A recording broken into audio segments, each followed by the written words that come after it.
Welcome my friends, this is Clerical Incorporated, and in this episode I'm going to take a look at Insular Christianity in Crusader Kings 3.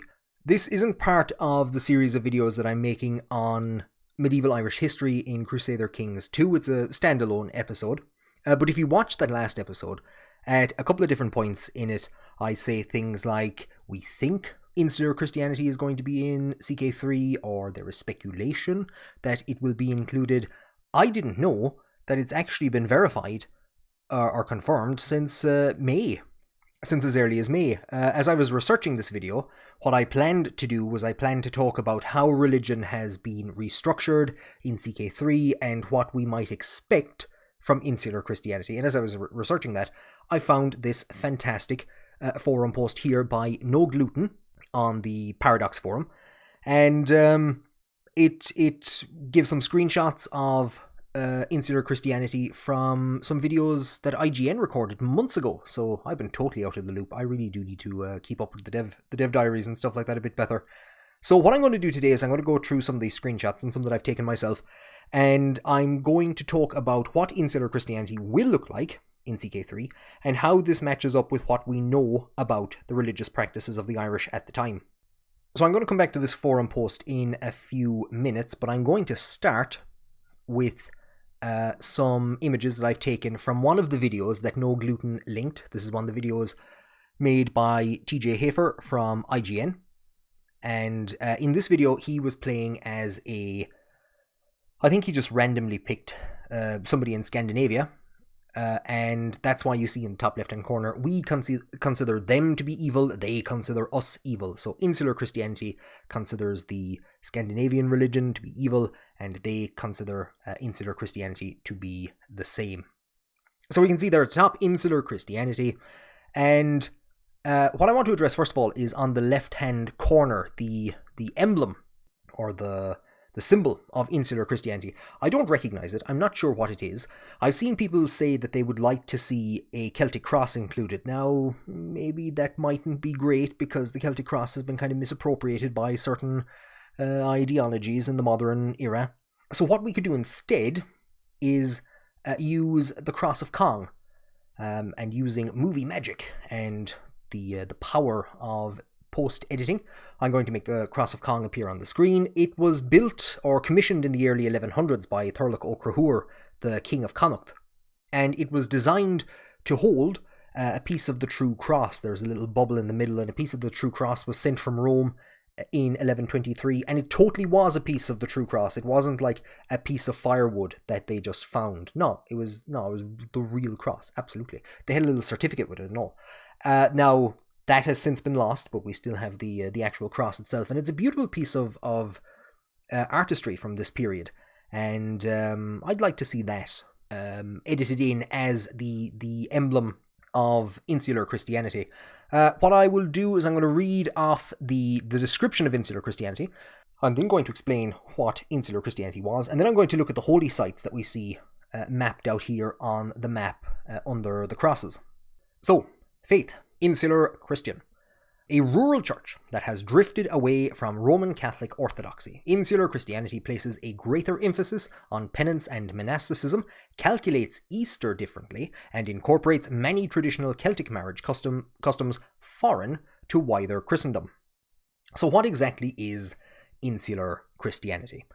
Like I mentioned in the last video, Rome did not conquer Ireland. Rome may have made it to Ireland, but it didn't leave any lasting evidence of its presence on the island. There is one fortification that we know of in Dublin. It could be a trade post. It could be a military barracks. We don't really know. It could have been used to restore Tuatha Teachmar to power. But Rome never came to Ireland, and as such, Christianity did not come as part of the Roman package. The earliest reference that we have to Christianity in Ireland is from around 431, when Palladius, a bishop from Auxerre, he's in Rome, and he's sent from Rome to preach to and organise the Christian community in Ireland. So the first reference to Christianity we have in Ireland, there is already a community big enough that it needs a bishop to come and serve it. How did this community get there? There's a couple of different scenarios. One is that Christianity arrived through trade, through communication between Irish traders and British traders. The other potential is slaves. So there would have been slaving raids down the west coast of Britain. Most famously, Niall na Gulach, the founder of the Ineal dynasty, is said to have captured Patrick, who would later become patron saint of Ireland, captured him on a raid around the west coast of England, or maybe Wales, sold him into slavery in Ireland, and he later escaped and then came back and preached to the Irish. But Palladius was there before him, so Palladius is the first bishop that's sent to Ireland. With Patrick, because of his connections to Armagh, we might go into those later or in a later episode, he is much more famous than Palladius. So Christianity arrives in Ireland. Latin is introduced to the country. The Irish do have a writing system at this point in time, ogham stones, so they would cut notches into large standing stones, great for writing names, demarcating land ownership, terrible for writing books. So Ireland didn't really have a written tradition, and Ireland doesn't develop a written tradition until Latin arrives with Christianity. And what happens is that as Christianity is arriving in Ireland, Rome is collapsing, and the Saxons invade England. So Ireland ends up cut off from the continent and spends its time catching up on the box series that is the development of Christianity. And then around the 600s, as Europe begins to open up again and Irish monks head to the continent, they bring with them practices which are a bit strange from what the continent itself has actually been practicing. Some of those are mentioned. One of them is Easter. So the Irish have a different system for computing Easter. So how the date of Easter is calculated is referred to as computus, and Ireland has different calculations. Ireland even writes mockingly to Rome that it is aghast at the calculations that Rome has and the method that Rome has. So Ireland believes that its system is superior to that of Rome. Another thing is tonsure. So this is the hairstyle, the way that you would kind of shave part of your head to indicate subservience to God. And I made reference to that in the last video. I would genuinely love to see 3D models with Celtic tonsure in CK3 because we've no idea what it looks like. It was effectively banned, or it kind of fell out of use. And a professor at Trinity College Dublin, Daniel McCarthy, actually studied references to Celtic tonsure from this time period, and 20 years ago built 3D models of what he thinks Celtic tonsure would have looked like. So with the last 20 years, we've had 3D Crusader Kings 3 models waiting to go. So I would love to see his work implemented and the addition of Celtic style tonsure to CK3. Again, it doesn't seem like a big issue. I'll post a video to it, but the Irish are claiming to have a superior method for calculating Easter. They're claiming that their style of tonsure is correct.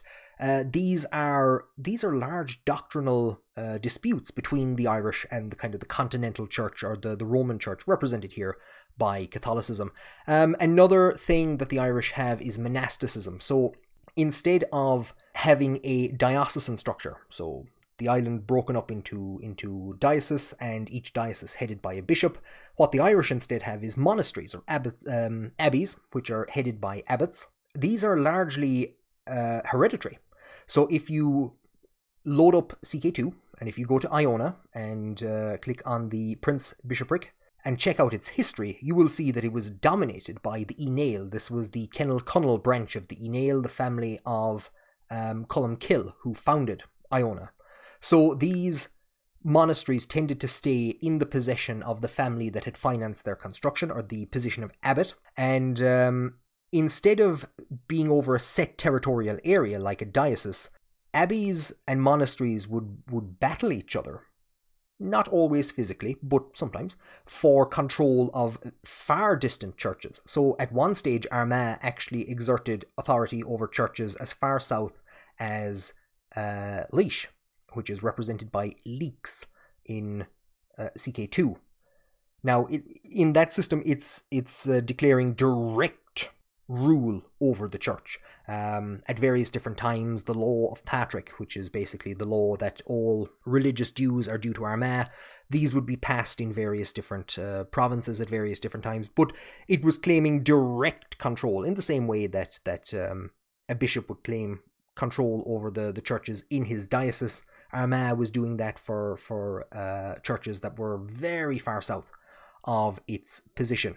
So those would be the major changes. There's a couple more which I might be addressing later on. And what we're going to look at today is how these are represented in Crusader Kings 3, how these differences between Insular Christianity and the other churches are represented. Very quickly, before I move on from this, what I'll quickly address is the 5 crosses that we can see here on the map. So 1, 2, 3, 4, and way down here in the bottom in Jerusalem is 5. These are the 5 holy sites of Insular Christianity. So we have Jerusalem, we have Rome, we have Canterbury, and we have what I imagine is Armagh, the Monastery of Patrick, and Iona. So Jerusalem and Rome, I imagine, will be common to all Christian faiths. Canterbury is an interesting one. Canterbury, I would have expected Lindisfarne, but I imagine from a gameplay point of view, having 3 of them so close together wouldn't have been great. Canterbury will push basically for the downfall of Insular Christianity, and they will push for the invasion of Ireland to bring it more in line with the church. So it's an odd choice. But those are the 5 religious sites of Insular Christianity, which are a gameplay mechanic. The more of these that are held by people who are devoted to the faith, then the more bonuses that all leaders of that faith get. So that's going to be interesting, is trying to create an insular Christian Jerusalem. I'll also very quickly take this time to just point out some of the changes that have been made in the religious structure in CK3. So the devs have said they've rebuilt it from the ground up. So in CK3, you're going to have religions. So, for example, Christianity. And Christianity will have a number of different faiths. So Insular Christian is a Christian faith. Catholicism is a Christian faith. Orthodoxy is a Christian faith. And the Armenian Apostolic Church is going to be a Christian faith. So these are all faiths under the umbrella of Christianity, effectively. So we can see here then that Insular Christianity has these 3 tenets, and these are major mechanics which kind of power what insular rulers view as sins and what they view as virtues. So let's take a look at some of those. We'll start with monasticism. So I've already mentioned them. Monasteries and abbeys were powerful institutions at this time period. So here is the monastic or monasticism tenet of Insular Christianity. Courtiers can take the vows and become a monk. So you can have courtiers, members of your court, take the vows and become monks in a... I don't think we're going to see monasteries represented in the game. I think it's going to be churches and bishops instead of abbots or anything like that. The monastic tenet makes temperate a virtue, and it makes gluttonous a sin. The pleasures of fine food and drink only serve to distract us from service to the divine. Isolating ourselves in remote monasteries is the best way to avoid these temptations. When Christianity arrived in Ireland, first of all, Ireland had no martyrs. Oh, poor Ireland. And felt very left out. Nobody had been fed to the lions. Nobody had been nailed upside down to a cross. Nobody had been stabbed with spears for trying to preach the word of God. So the Irish created the threefold concept of martyrdom, or the threefold martyrdom: the white, the green, and the red martyrdom. Now, red martyrdom is pretty straightforward. That's dying for Christ. That's being martyred in the name of the Christian faith.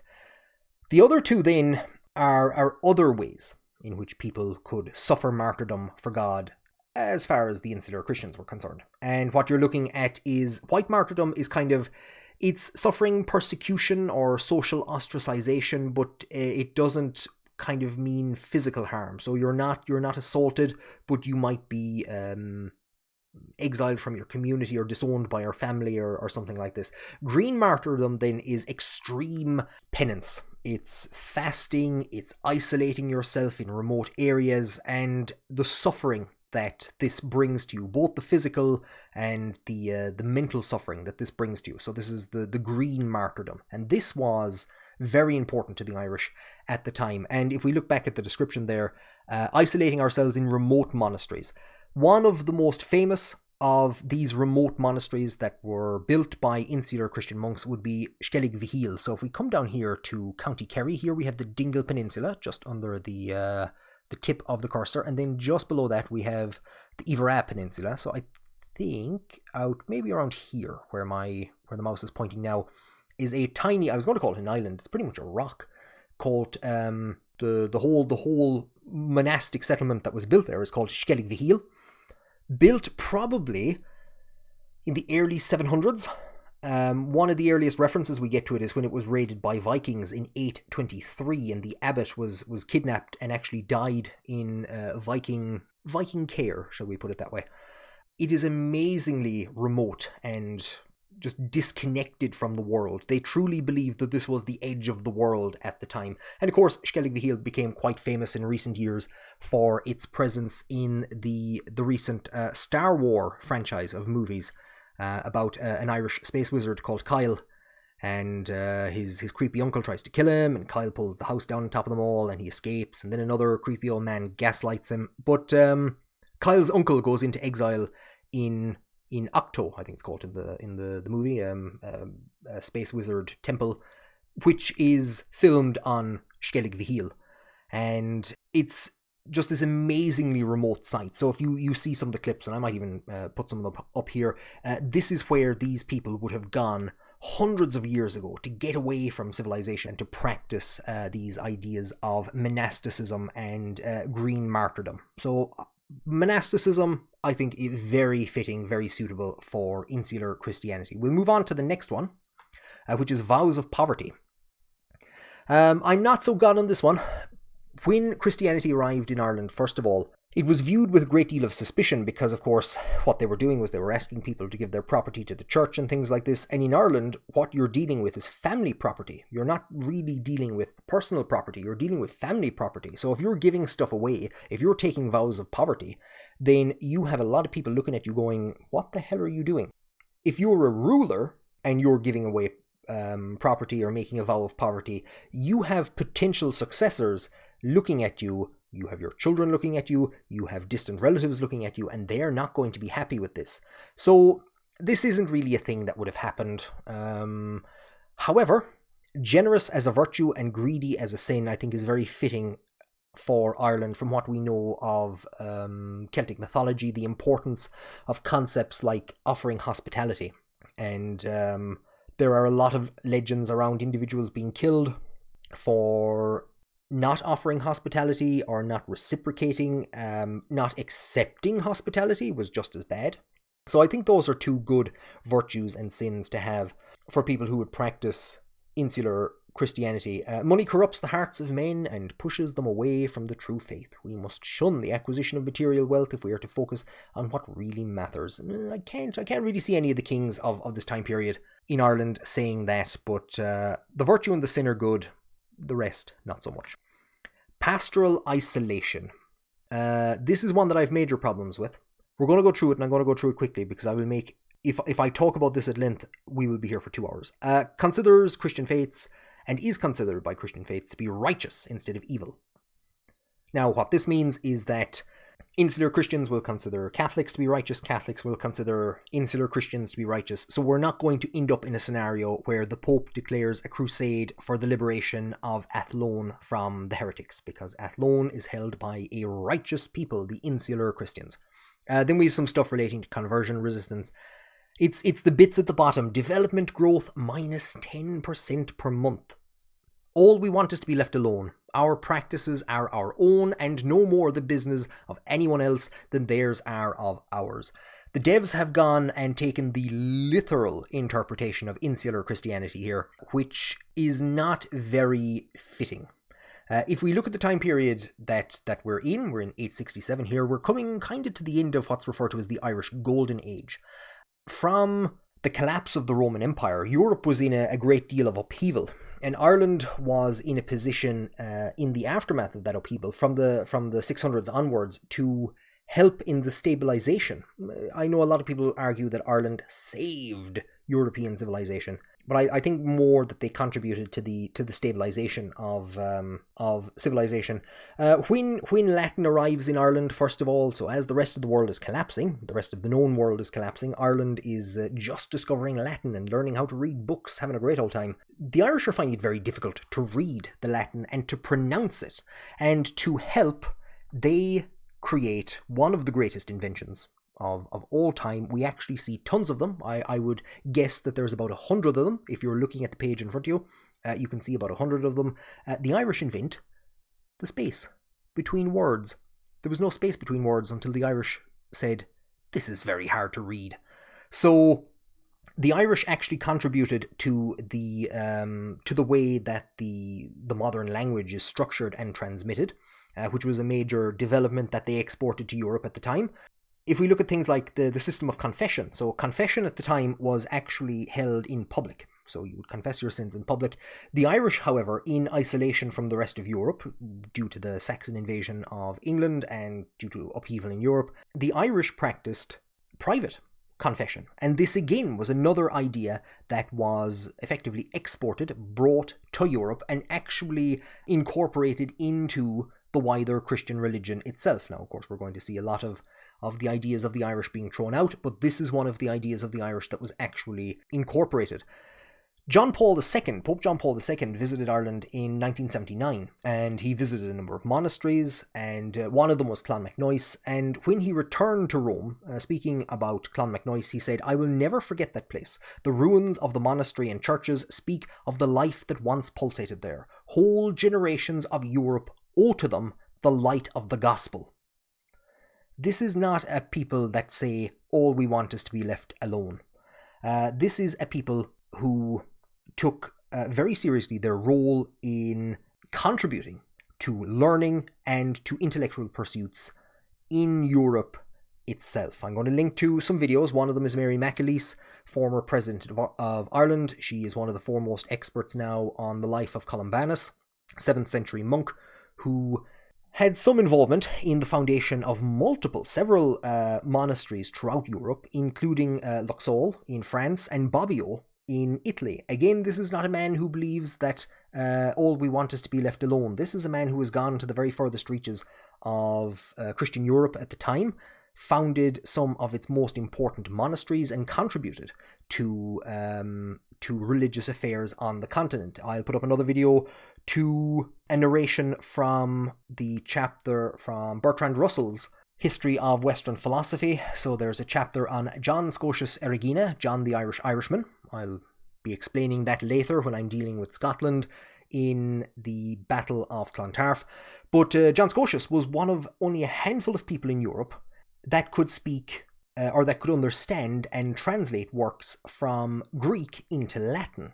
And he would translate very important works which would have a tremendous influence on the development of Christianity, modern Christianity, in Europe. Again, this is not a man who believes that all we want is to be left alone. Our practices are our own, and no more the business of anyone else than theirs are of ours.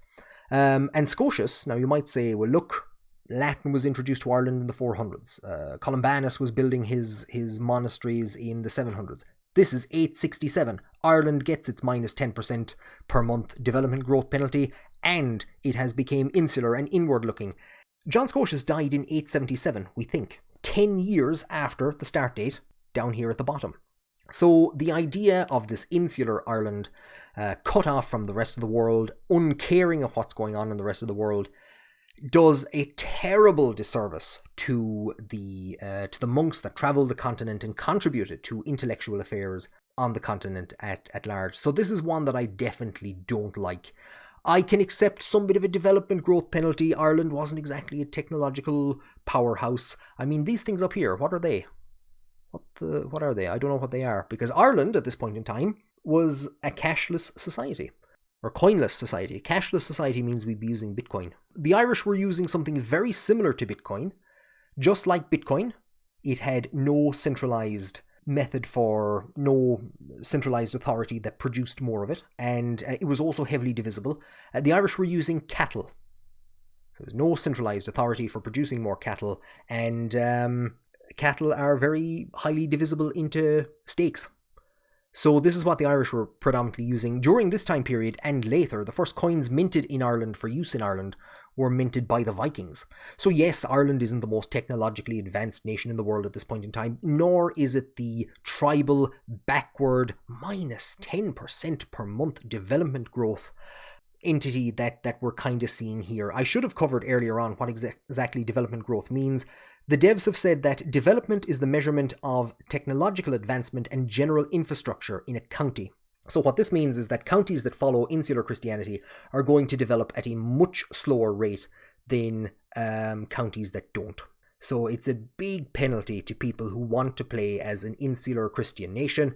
If you form the Kingdom of Ireland and stay insular Christian, you're going to suffer a big penalty. And I can see a lot of people, because of this, getting rid of insular Christianity. I don't think that the other benefits that we're going to see in a couple of seconds are enough to outweigh a 10% development growth penalty. Then again, maybe this is common. Maybe lots of other religions also have development growth penalties like this. I don't think so, but we'll just have to wait and see how it plays out. But I'm not massively optimistic. Before I move on from here, the one last thing that I do want to mention is that the devs have said that the game is going to have the concept of special buildings. So they've said that there'll be the usual suspects. So in Egypt, you'll see the pyramids. And there are also going to be great buildings that can be built during the game itself. One of them is the Tower of London. Are there any that we could see for Ireland? I'd like to see the Rock of Cashel. It's handed over to the Christian Church in the early 1100s, and I think that it would be great to see the Rock of Cashel, the great monastery, the great structures, religious settlement that's built there, to give somebody who controls the region and it's insular Christian, to give them the opportunity to build this structure. So that's all that I'm going to deal with from this map. These things down here, these are the next things that I'm going to cover, and to cover them I'm going to go back to the previous map that we had here, contributed to us by No Gluten. So I'm going to go down basically through the Paradox forum and take a look at these items, the marriage doctrines, the crime doctrines, and a few other items. Right, so to address the other aspects of insular Christianity in Crusader Kings 3, we can see here again we have monasticism, vows of poverty, and pastoral isolation. So those are our tenets, and then below that we have our doctrines. Well, directly below that we have the 5 traits that our people consider to be sins, or that insular Christian people and rulers consider to be sins, and the 5 that are considered to be virtues. I don't actually know what all these are at the moment, so we'll see when the game comes out just in a few weeks what exactly the full list of virtues and sins are. Below that then we see the main doctrines. I don't know what most of these mean. We don't really know what all of these mean so far. Pluralist means that the Irish are more, I say the Irish, but insular Christianity. I've seen arguments that parts of Scotland and parts of Wales should be insular Christian in 867. It's only 11 of the 12 counties in Ireland that are insular Christian in at that start date.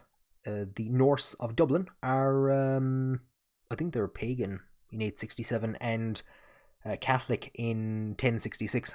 I actually have to go back over that and verify that. But pluralist means that the Irish are basically more willing to accept, I won't say heresies, but other religions, other religious groups. What we know from this time period is that the Vatican, that Rome was freaked out, utterly freaked out by Ireland's willingness and Ireland's interest in Pelagius. So Pelagius had been banned. It's highly likely that he was an English theologian.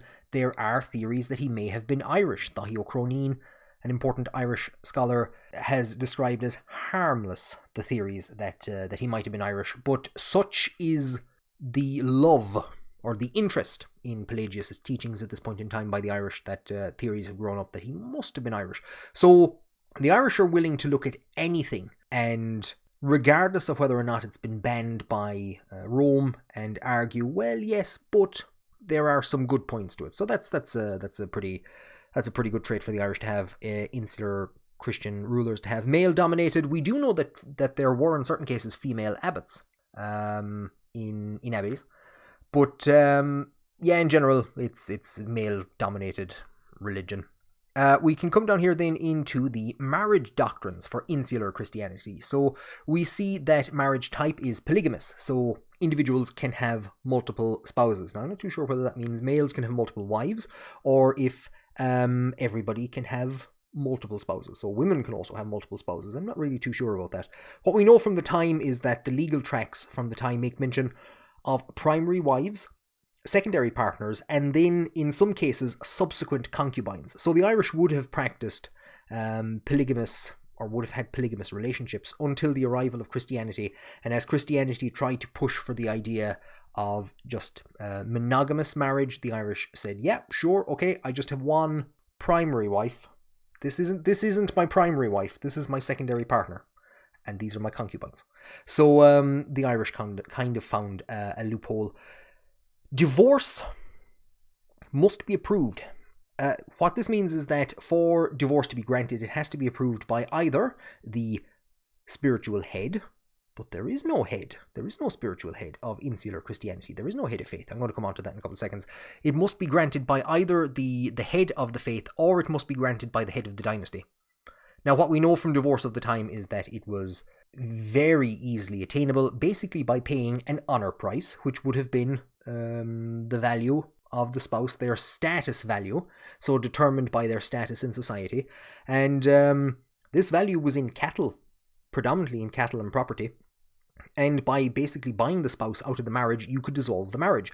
We know that things like homosexuality, if a woman came before the law structure, I'll be coming on to that in a second, and argued that her husband had shunned the marriage bed, she was entitled to a divorce. If she could prove that her husband was impotent, she was entitled to divorce.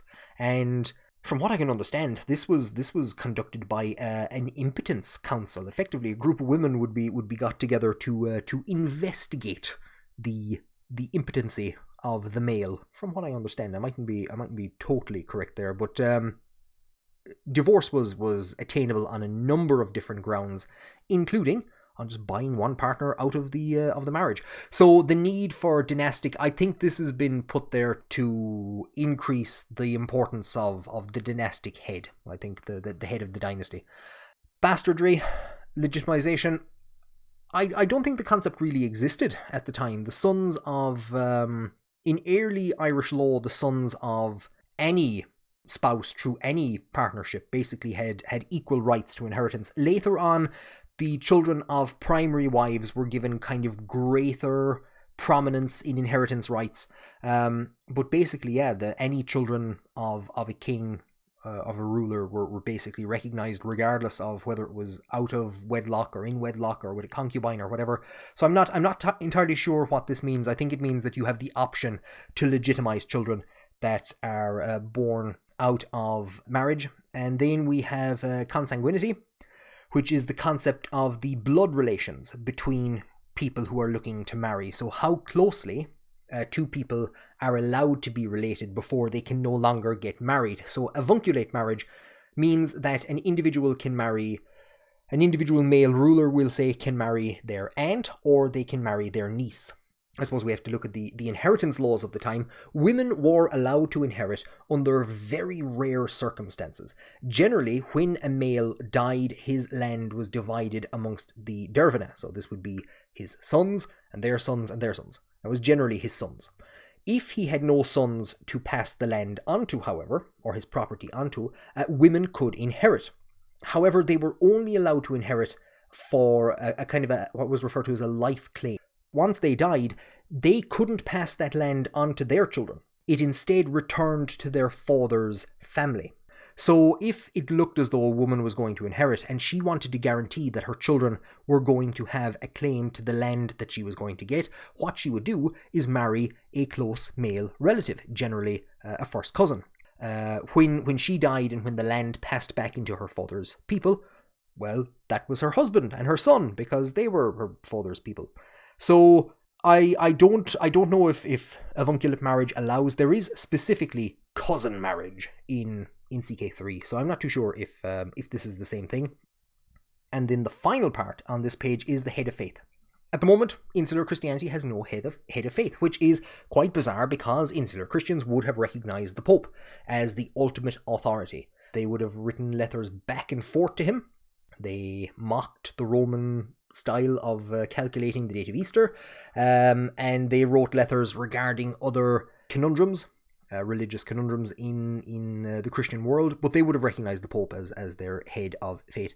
It looks as though when the devs were making CK3 that they didn't put in the ability for the head of a single faith to rule over multiple faiths. So because the Pope is the head of the Catholic religion, he can't be the head also of insular Christianity, or because he's the head of the Catholic faith, he can't be the head of the insular Christian faith. So I think that this is being patched. The Pope is being patched in. Hold your horses. The Pope is being patched in. So the Pope is going to be patched in for Ireland. Not too sure whether that's just a day 1 patch or day 0 patch, or whether it's going to be part of a later update or something. But when you buy the game day 1, it's unlikely that you will have the Pope as the head of faith of the insular Christian religion, but that is going to change. Now on to the next couple of things. Here's another map that shows insular Christianity in 1067. It looks like, I've seen people point out that it looks like the lands of Diarmid MacMail in Leinster are... It looks like they've converted to Catholicism, but they're ruled by an insular Christian ruler. I think that's what it says. It could be the other way around. But that's looking strange. Here's again, this is Ireland in 867, and we can see that what looks like pagan Norse Dublin, and then the rest is insular, and the ore does stretch suspiciously far north, so it is possible that the Isles here are insular Christian. Otherwise, it would be kind of centered more on the island. And now we come down to the other aspects of insular Christianity, the crime doctrines, the clergy doctrines. We can't see the special doctrines. They don't, well, it says teachings of Jesus. Don't know what that means, but it's common to all, it looks like it's common to all Christian faiths for this time period. So if we look at the concept of crime in medieval Ireland, the law system that was used in medieval Ireland today is referred to as Brehon law, and it's named after the Brehon. We would today call them judges. It's the word that's used for judges, for a judge in the modern Irish court. Oscailge, they'd be referred to as a Brehon. But in medieval Ireland, their duty was to preserve and interpret the law. They had no power of enforcement. Dáibhí Cróinín makes a very interesting point in his book, Early Medieval Ireland, 400 to 1200. I had to think that for a second. I'm going to link it below in the description. He points out that in medieval Ireland, all law or all offences were civil offences. So what this meant was that there was a victim and there was a perpetrator, and that there was a fine or compensation due from the perpetrator to the victim. So the duty of a Brehon was to determine who the victim was, determine who the guilty party was, and determine how much compensation was owed. And this was quite often determined based on the status of the victim. A low-down individual, barely above the level of a slave, a small farmer, or even a landless individual, they wouldn't get much. A king, you're going to be paying through the nose in compensation to them if you did something against them. And this applied to all offences. The Irish only understood the concept of civil offences before the law. So this applied to assault, applied to theft, destruction of property, murder, victim, perpetrator, compensation. Now, murder gets a bit more convoluted. There is an onus under Brehon law on the family of the victim to put together a vendetta party and get revenge on the murderer. And what would then quite often happen is simply an honour price would be calculated for the initial victim, an honour price would be calculated for the new victim, and the two of these would be subtracted, and whichever family still owed cattle to the other family paid the compensation. There was no, like I said, there was no centralised authority for the enforcement of the law. So when the Brehon put forward that this is the sum of compensation to be paid, it wasn't binding. It could be appealed to a king. The king then had the power of enforcement, but generally, very rarely did it happen that it went to the kings, because what you're looking at is the enforcement structure was basically societal. You're living in a community, and if you've done something wrong and you refuse to make amends for it, you're going to be ostracized, and that's going to be bad for you, and it's going to be bad for your family in a world where, you know, a bad winter, a wet summer, a bad crop is going to be detrimental. So generally, that was the kind of the way that the law was enforced at this point in time. What exactly was the law? What we have today surviving from this time period is law tracts. So there's things like the Seanachas Mór, the Great Tradition, and probably, I would argue, the most important of the Irish legal texts, Bec Brehon, Judgment on Bees. So this was a legal text devoted to ownership of bees, compensation to be paid for damage caused by bees. So if you didn't properly fence in your bees, and they broke out through the fence and broke into somebody's field and ate all their grass, how much compensation would you owe to that person? Trespass of bees. There was compensation due to neighbours for the pollen that it was just assumed that the bees were stealing, because the bees have no concept of land ownership. And if you're interested in this highly detailed book about bee law in medieval Ireland, I linked to a copy. You can buy a copy of it from the Institute of Advanced Studies in Dublin. Now, Dáibhí Cróinín points out that all societies in Europe at this point in time would have had legislation relating to bees. Ireland is just unique in the fact that it has an entire corpus. It has an entire book. So there's basically all these different tracts of, a lot of them are stories. One of the ones in Bec Brehon relates to a high king who is blinded by a bee. And I'm actually going to be coming back to that in a couple of minutes. So a lot of them are kind of stories about mythological figures. And these form the law corpus. And these are what are studied by Brehons and form the legal corpus. There's no code to speak of, and there's no kind of centralized structure. So the law in Ireland at this time is quite strange, and we've already seen some of that with certain aspects, and we're going to see it here now when we come to crime doctrines. The final thing I will just point out is that there is no concept of punishment, and there's no concept of prevention. So there are no prisons, really. Like I said, if you commit a crime, you pay the fee, you pay the penalty, and that's it. You don't go to jail or anything like that. So a lot of the concepts that we're going to be dealing with here don't really apply to medieval Ireland. There are 6 different things which can have different criminal statuses. The 3 statuses are tolerated, shunned, or criminal. So tolerated means it's not a crime. Shunned means that if you commit this act, you receive a negative modifier, opinion modifier by other insular rulers. Criminal means that you can be arrested, you can be imprisoned. Again, this wouldn't really have applied in Ireland at this time period. So same-sex relations, shunned, yeah, I don't think there's a lot of writing on it. Like I've said already, homosexuality was grounds for divorce. The next one I'm going to go across the top, deviancy, criminal. I was wondering about this one. Would the Irish have even had a concept of deviancy? Because again, for it to come under criminal, I don't want to say criminal law at the time, but for it to be categorized as a criminal offense, it had to have a victim and a perpetrator. And you had to be in a position to pay compensation to the victim. So I'm not entirely too sure. But here it's criminal. I don't really have much grounds for disagreeing with that. Witchcraft, again, is similar to what I've just addressed. We've gone from an Ireland that's pluralist, it's willing to accept other religions, it keeps shocking people by saying, Pelagius had some good ideas. Witchcraft, criminal. Not too sure about that. I get the feeling that some of these are just lifted wholesale from Catholicism and from other faiths, from other Christian faiths.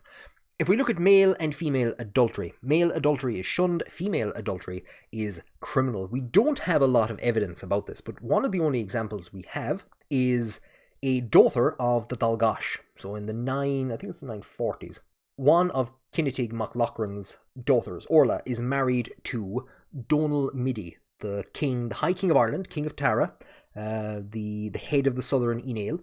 The Dáibhí are on the way up. They have displaced the Onocht in North Munster, and in a couple of decades they will actually claim not alone the kingship of Munster, but the High Kingship itself. So this is a big moment for them. They've gotten one of their daughters married to the High King, and she is accused of committing adultery with one of Donal's sons from another marriage, Angus. She is executed by Donal. Now, Seán Duffy, who wrote Brian Boru in the Battle of Clontarf, he uses this as an example of how the Dáibhí are on the way up. They've managed to get one of their daughters married to the High King, but they're not important enough that their daughter is sent back to them in shame when she is accused of adultery. Instead, she is executed. Highly unlikely this would have happened if she was a member of the Onut or the O'Crahur, or if she was a member of the Hinshalig or something like this. Angus, nothing happens to him. I think he succeeds his father as the king of, not as the king of Tara, but as the king of the southern Inail land. So you could even go so far as to say male adultery tolerated, female adultery criminal.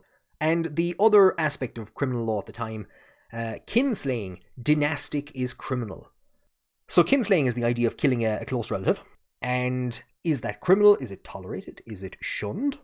So what they've done here is they've said that dynastic is criminal. So it's a criminal offense to kill a member of your dynastic branch. As far as I know, I think there's also different versions of this which look very similar, so I'm not entirely sure what it means. What we know about killing close family members and how it applies to rulers is that in general it didn't happen. We do know that in 1023, I think, 1023, Taigh Vrian, or Taigh Mac Vrian, one of Brian Boru's sons, is murdered by his brother, Donnacha, who has succeeded Brian as the King of Munster and succeeds Malshachnail MacDonald as the High King of Ireland. And in 1023 he murders his brother, his half-brother, Taigh. It doesn't really affect him much at the time. It's going to have bad ramifications for him later, and I'll be looking at that in a later episode. But at the time there are no dramatic implications for him. But we do know that kinslaying or murder of any type was generally not approved, because, as the good book says, as the Holy Bible says, thou shalt not kill, and the Irish are a good and godly people, an island of saints and scholars.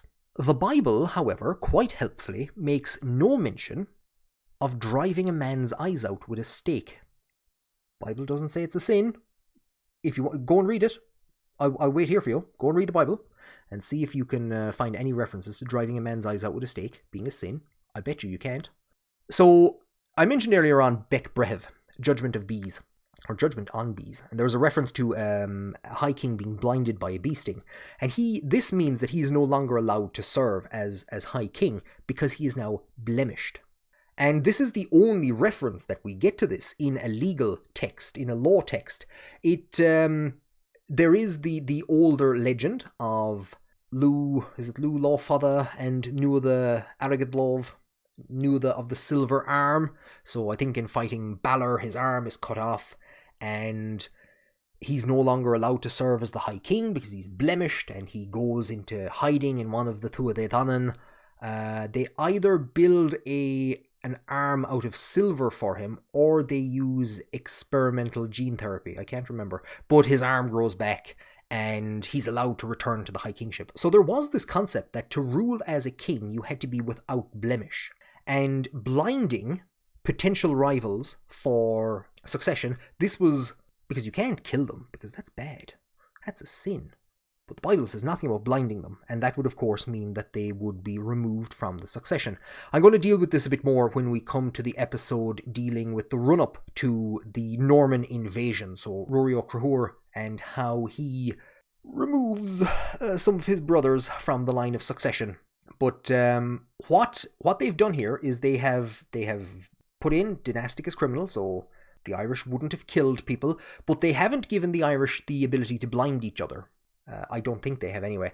So I'm debating, and I'll probably deal with that in a different episode. I'm debating whether or not I would like to see the ability for rulers to blind prisoners.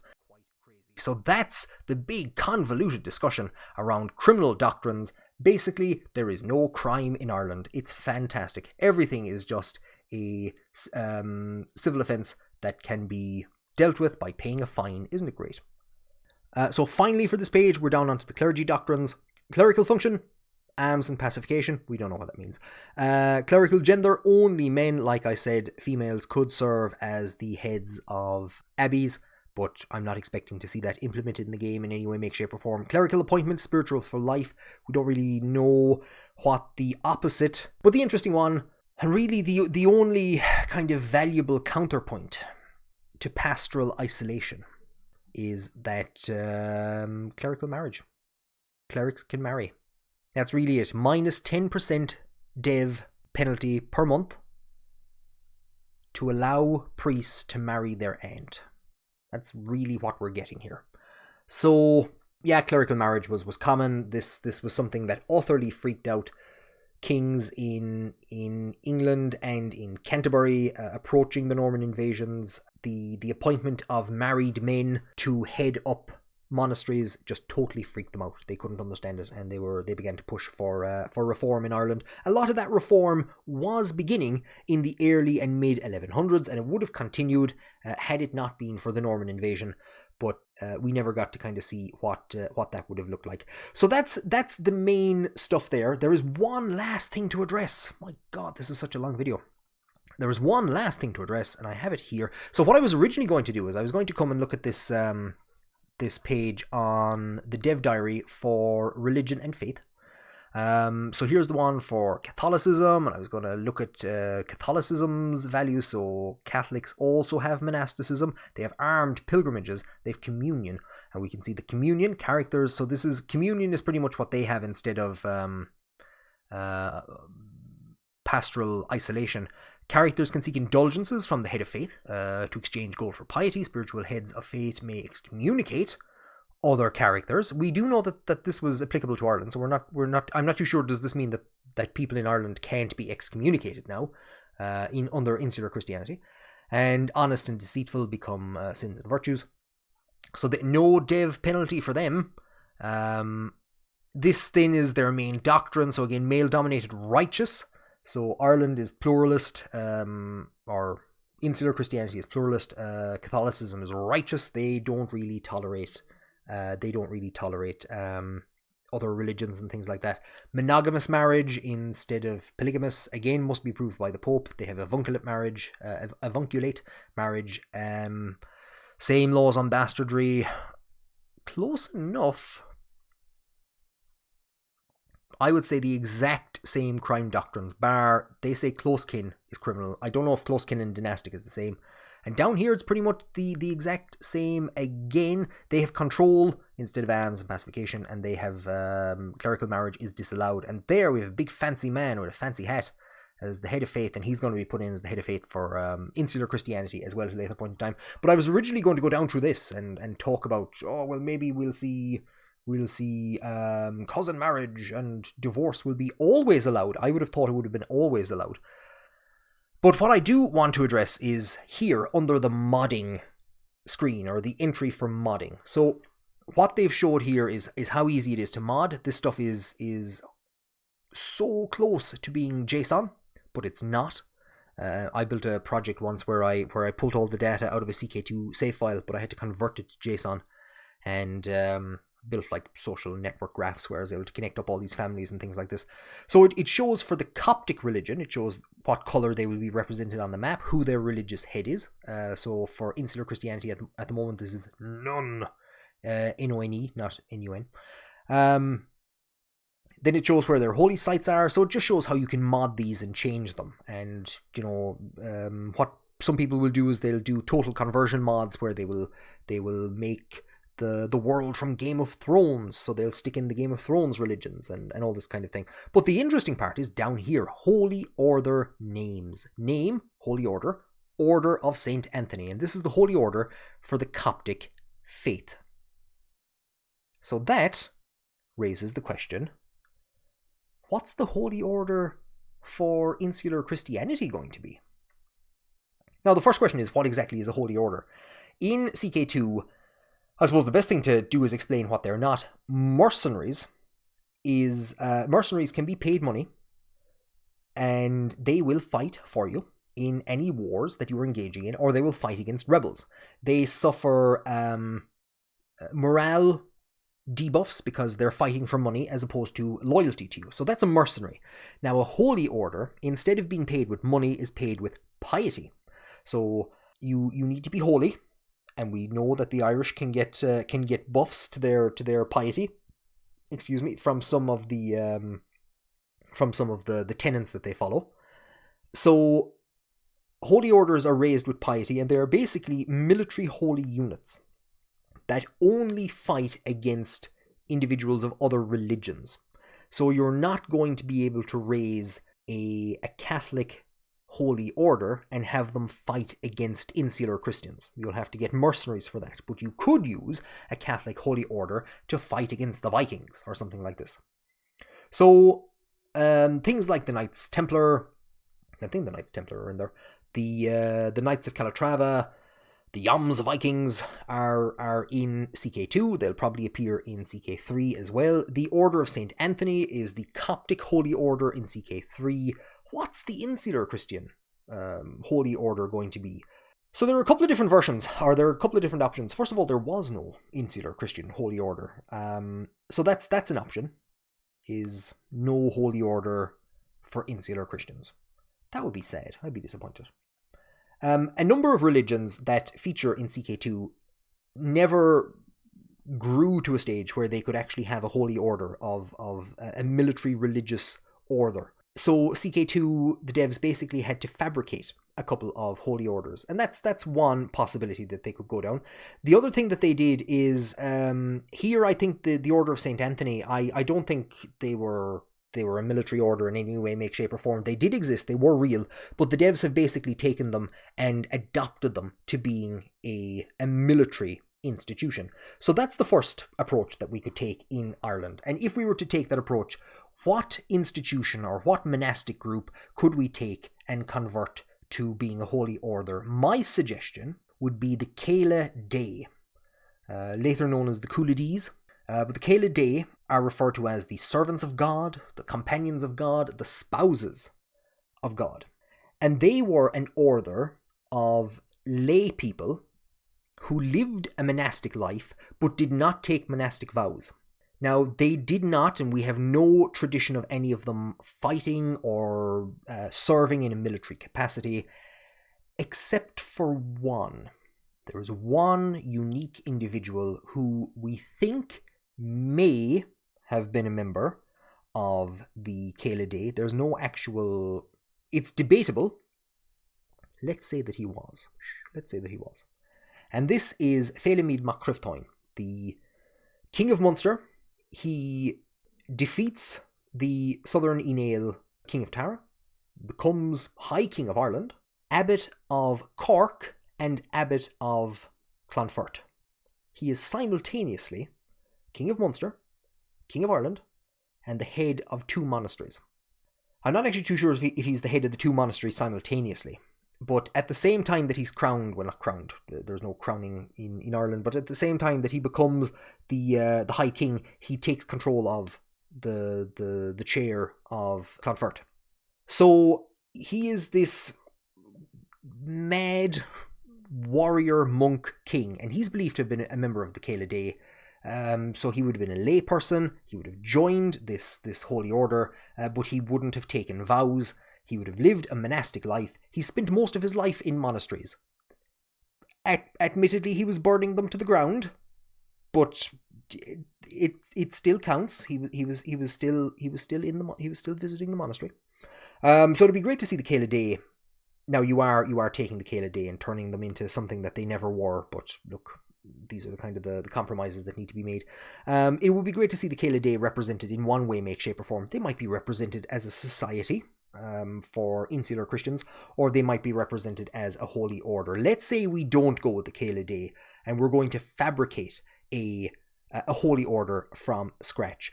There's a couple of different... What I've seen them do is basically just take a saint or a holy person within the religion and just append the order of to their name.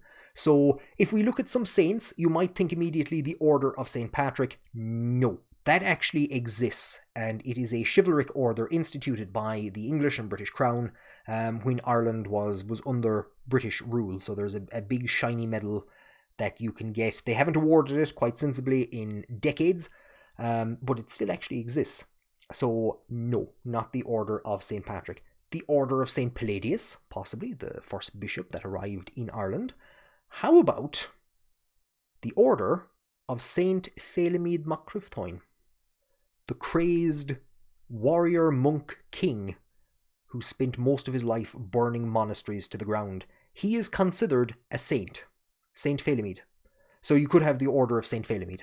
You could even go one step further and create the Fianna Félimid, the warrior band of Féileamid.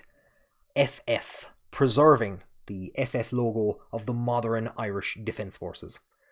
So those are my my ideas on a holy order for the Irish in Crusader Kings 3. I keep saying the Irish, the Scottish and the Welsh are there as well, and even parts of England. For the Insular Christians, either the Céile Dé or the Order of Saint Féileamid or the Fine Féileamid. So they would be my my suggestions as to what I would like to see. It's been a long one. Yeah, this video is chipping the hour mark. If you've listened to all of this, I congratulate you, and I also you have definitely gone up the ranks on the green martyrdom. You have suffered physical and mental hardship for Insular Christianity if you have spent the last hour or so listening to me. Thank you very much for joining me. I hope I've been able to give a some way coherent analysis of what Insular Christianity looked like in Ireland in the time period that's going to be covered in CK3, and I hope that I've given a good analysis of the ups and downs of how Insular Christianity has been presented in the game. If you're interested in following my series, please do subscribe. I'll be doing a much shorter and much more coherent video on the Viking incursion into Ireland. I usually script my videos because if I don't, they'll just become hour-long messes like this. But I'll be doing a much more coherent video on the Viking incursion into Ireland, and I will be covering other aspects of Irish medieval history as it is presented in Crusader Kings 2. Check me out on Twitch as well. I'm usually failing miserably at RimWorld or Slay the Spire. So if you've interest in watching any of that stuff, please do join in. Again, thank you very much for joining me today, and I hope to see you all later.